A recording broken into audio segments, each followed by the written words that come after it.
មិនត្អូញរញរីឆានទាំងកាពី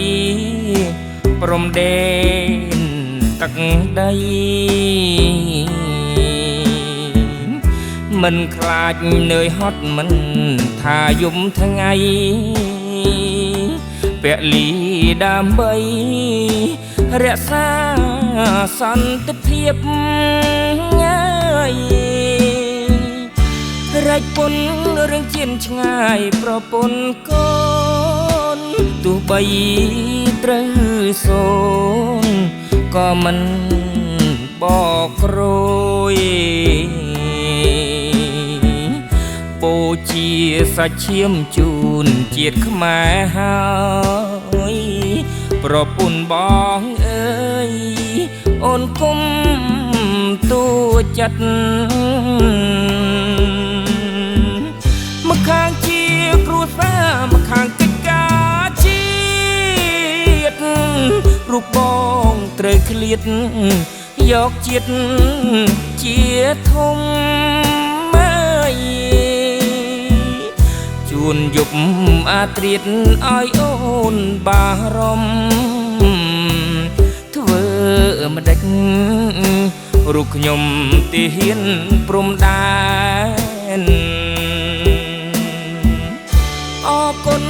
ប្រពន្ធបងដ៏សែនល្អអត់ធ្មត់មាត់កយល់ដល់ចិត្តប្តីទោះបងឃ្លាតឆ្ងាយមិនដែលភ្លេចថ្លៃភេរាំងជាប្តីបងត្រូវរ៉ាប់រង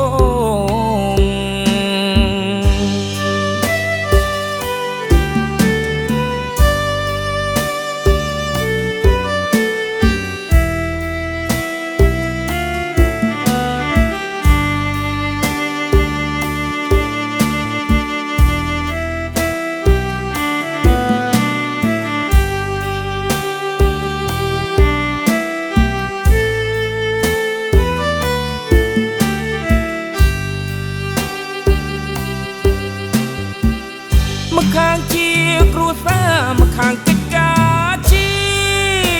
តិរូបបងត្រូវឃ្លាតយកជាតិជាធំ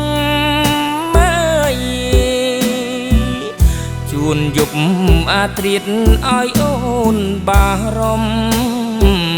ភធ្វើម្ដេចរូបខ្ញុំ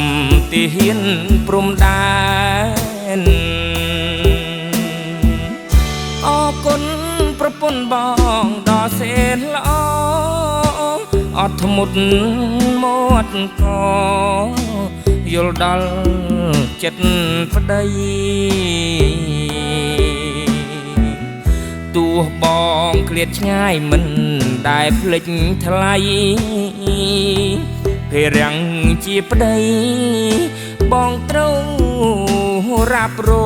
ង